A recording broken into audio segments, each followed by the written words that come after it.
السلام علیکم ورحمۃ اللہ وبرکاتہ۔ الحمد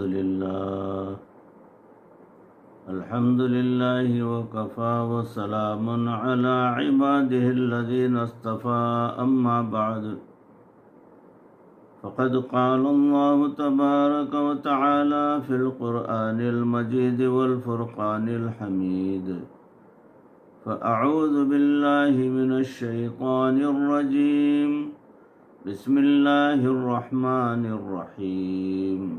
قد نرى تقلب في وجهك في السماء، صدق اللہ مولانا العظیم۔ اللهم صل على سيدنا ومولانا محمد وبارك وسلم كما تحب وترضى عدد ما تحب وترضى۔ محترم و مکرم حاضرین، ناظرین، سامعین، عزیزوں، بھائیوں، بزرگوں اور دوستوں، معزز خواتین، ہماری ماں بہنوں، تصوف کے عنوان سے جو بیانات کا سلسلہ چل رہا ہے، اس میں موضوع چل رہا ہے حسن بے مثال۔ اسی موضوع کی اگلی کڑی سماعت فرمائیں۔ نبی اکرم صلی اللہ علیہ وسلم نے ارشاد فرمایا، ان الجنت لتشتاق الى ثلاث علی وعمار وسلمان۔ تین بندے ایسے ہیں کہ جنت ان کی مشتاق ہے، حضرت علی رضی اللہ تعالیٰ عنہ، حضرت عمار رضی اللہ تعالیٰ عنہ اور حضرت سلمان رضی اللہ تعالیٰ عنہ۔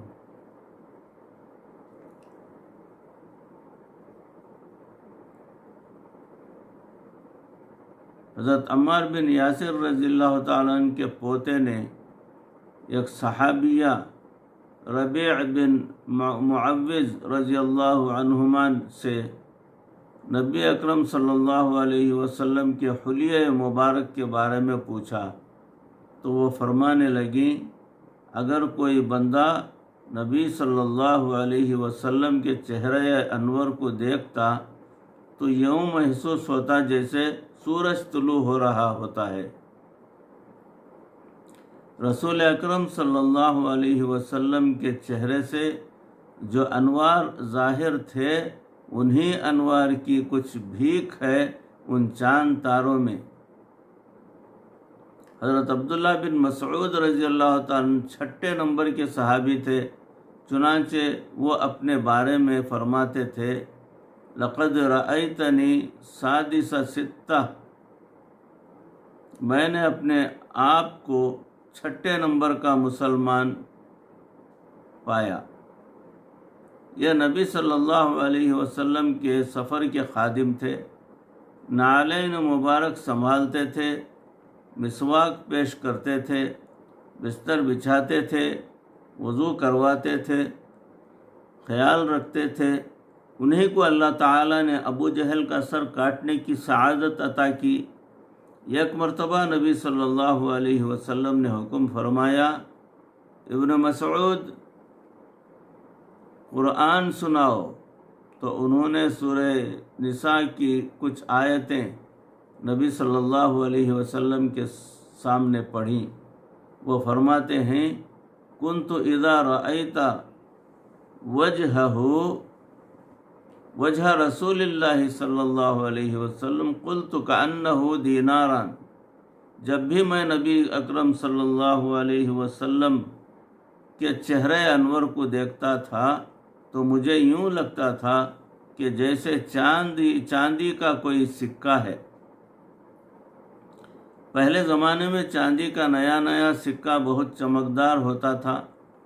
اس زمانے میں چونکہ دینار ہوتے تھے، اس لیے انہوں نے دینار کے ساتھ تشبیہ دی۔ حضرت ابو حریرہ رضی اللہ تعالیٰ عنہ سید المحدثین ہیں، وہ فرماتے ہیں کہ اللہ کے پیارے حبیب صلی اللہ علیہ وسلم کا جمال ایسا تھا کہ جیسے چاندی سے کوئی چیز ڈھلی ہوئی ہوتی ہے۔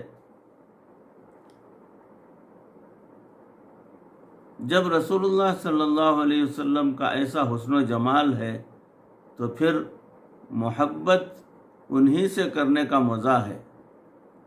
ہم اگر تصور بھی کریں تو دنیا کی شکلوں کی بجائے اللہ کے حبیب صلی اللہ علیہ وسلم کا تصور کریں۔ اگر انسان تہجد کے وقت میں نبی اکرم صلی اللہ علیہ وسلم کا خیال دل میں جمائے تو پھر محبت کی کچھ لہریں اٹھ رہی ہوتی ہیں۔ اسی لیے عاشقوں کے لیے تہجد کا وقت بہترین وقت ہوتا ہے۔ رات کا خاموش منظر اور تصور یار کا ہے یہی ایک وقت راحت عشق کے بیمار کا۔ اس وقت عشق کے بیمار کو راحت مل رہی ہوتی ہے۔ حضرت انس رضی اللہ تعالیٰ عنہ ایک ایسے صحابی ہیں جنہوں نے نبی اکرم صلی اللہ علیہ وسلم کی 10 سال تک کی خدمت کی۔ ان کی والدہ ام سلیم رضی اللہ عنہا نے ان کو چھوٹی عمر میں ہی نبی اکرم صلی اللہ علیہ وسلم کی خدمت میں پیش کر دیا تھا۔ یہ نبی علیہ السلام کے لیے سبزی توڑ کر لاتے تھے، چنانچہ اللہ کے حبیب صلی اللہ علیہ وسلم نے ان کی کنیت ابو حمزہ رکھی، یعنی سبزی توڑنے والا۔ ایک مرتبہ ان کی خدمت میں خوش ہو کر نبی اکرم صلی اللہ علیہ وسلم نے ان کی عمر میں، مال میں اور اولاد میں برکت کی دعا دی۔ حدیث پاک میں ہے کہ ان کے مال میں ایسی برکت آئی کہ لوگوں کے باغ سال میں 1 مرتبہ پھل دیتے تھے اور ان کا باغ سال میں 2 مرتبہ پھل دیتا تھا۔ ان کے پاس سونے کی اینٹیں ہوتی تھیں اور وہ ان اینٹوں کو لکڑی کے کاٹنے کے کلہاڑے کے ساتھ توڑا کرتے تھے۔ اب سوچیں کہ اگر لکڑی کاٹنے والے کلہاڑے کے ساتھ سونے کو توڑا جائے تو اس کا مطلب یہ ہے کہ تولے ماشے کی بات نہیں تھی بلکہ زیادہ مقدار کی بات تھی۔ اللہ تعالیٰ نے ان کے اولاد میں بھی برکت دی۔ انہوں نے اپنی آنکھوں سے اپنی اولاد اور ان کے بچے 125 کی تعداد میں دیکھے۔ بیٹے بیٹیاں، پوتے پوتیاں، نواسے نواسیاں، اللہ رب العزت نے ان کی عمر میں ایسی برکت دی کہ وہ 103 سال تک زندہ رہے۔ اللہ تعالیٰ نے تینوں چیزوں میں برکت دی۔ یہ سرکار صلی اللہ علیہ وسلم کی دعا کی برکت ہے۔ ایک مرتبہ ایک صاحب ان کے ہاں مہمان آئے تو باندی نے ان کے ہاتھ دھلوائے۔ بعد میں ہاتھ صاف کرنے کے لیے کپڑا نہیں تھا، چنانچہ وہ ایک تولیہ لائیں جو میلا تھا۔ یہ دیکھ کر حضرت انس رضی اللہ تعالیٰ عنہ نے ان کو ڈانٹا کہ میلا تولیہ لے کر آئی ہو؟ وہ کہنے لگی ابھی لاتی ہوں۔ وہ دوڑی ہوئی گئیں۔ سامنے ایک تنور تھا جس میں آگ جل رہی تھی۔ اس نے وہ تولیہ تنور میں ڈال دیا۔ پھر تھوڑی دیر بعد کہ وہ اس کو باہر نکال کر لے آئی تو وہ بڑا صاف ستھرا اور گرم گرم تھا۔ اس نے مہمان کو پیش کیا اور کہا جی اب آپ اس تولیے سے ہاتھ صاف کر لیں۔ یہ دیکھ کر مہمان حیران ہوا اور پوچھنے لگا بھئی یہ مسئلہ کیا ہے؟ حضرت انس رضی اللہ تعالیٰ نے بتایا کہ ایک مرتبہ نبی اکرم صلی اللہ علیہ وسلم ہمارے گھر میں تشریف لائے تھے۔ آپ صلی اللہ علیہ وسلم نے اس تولیے سے اپنے مبارک ہاتھوں کو صاف کیا تھا۔ اس کے بعد آگ نے اس تولیے کو جلانا چھوڑ دیا۔ چنانچہ جب یہ میلا ہو جاتا ہے تو ہم اس کو آگ میں ڈال دیتے ہیں۔ آگ میل کچیل تو کھا لیتی ہے مگر تولیے کو صاف نئی جلا دیتی ہے اور ہم صاف تولیہ باہر نکال لیتے ہیں۔ نبی اکرم صلی اللہ علیہ وسلم کے تعلق سے وہ حضرت انس رضی اللہ تعالیٰ عنہ بتلاتے ہیں کہ کان رسول اللہ صلی اللہ علیہ وسلم ابیض الوجہ، نبی اکرم صلی اللہ علیہ وسلم کا رنگ سفید گورا چٹا تھا۔ ایک لطیفہ یاد آیا، ایک نوجوان پٹھان عالم دورہ حدیث کر کے آئے اور انہوں نے درس حدیث دینا شروع کر دیا۔ لوگ 3-4 دن تک تو ان کا درس سنتے رہے۔ 5ویں دن ایک بوڑھا کھڑا ہو گیا، اس نے کہا خبردار، آج کے بعد تو نے درس نہیں دینا۔ انہوں نے کہا کیوں؟ میں حدیث کا درس دے رہا ہوں۔ بوڑھے نے کہا میں نے اتنے دن صبر کیا ہے کہ تو روز بیٹھ کر کہتا ہے کالا کالا رسول اللہ صلی اللہ علیہ وسلم، کالا ہوگا تیرا باپ، میرے آقا صلی اللہ علیہ وسلم تو گورے چٹے تھے۔ وہ بوڑھے میاں کالا کالا کو جو ہے کالا کالا سمجھے۔ یہی انس رضی اللہ تعالیٰ عنہ فرماتے ہیں کہ کان رسول اللہ صلی اللہ علیہ وسلم حسن الجسم، نبی اکرم صلی اللہ علیہ وسلم کا جسم مبارک بہت خوبصورت تھا۔ حضرت ابو طفیل رضی اللہ تعالیٰ عنہ ایک صحابی ہیں جو سب صحابہ کے آخر میں فوت ہوئے۔ ان کی وفات 110 سن ہجری میں ہوئی۔ وہ فرماتے ہیں کان ابیض ملیحا، نبی اکرم صلی اللہ علیہ وسلم سفید تھے مگر ملیح تھے، بڑی ملاحت تھی۔ اس کا مطلب یہ ہے کہ نمکین، جیسے کوئی بندہ نمکین چیز کھائے تو پھر چھوڑنے کو دل نہیں کرتا، اس قسم کی پسندیدہ، جسے ملاحت کہتے ہیں، ملیح۔ نمکین چہرہ اردو کا ایک لفظ ہے، اس کا مطلب یہ ہے کہ وہ چہرہ جس سے نظر ہٹائی نہ جا سکے، ایک دفعہ دیکھو تو پھر دیکھنے کو جی چاہتا ہے، چنانچہ پھر دیکھے۔ اس کے بارے میں کہتے ہیں کہ یہ بڑا نمکین چہرہ ہے۔ ابو طفیل رضی اللہ تعالیٰ عنہ فرماتے ہیں کہ نبی اکرم صلی اللہ علیہ وسلم کا مبارک چہرہ ایسا ہی تھا۔ سچی بات تو یہ ہے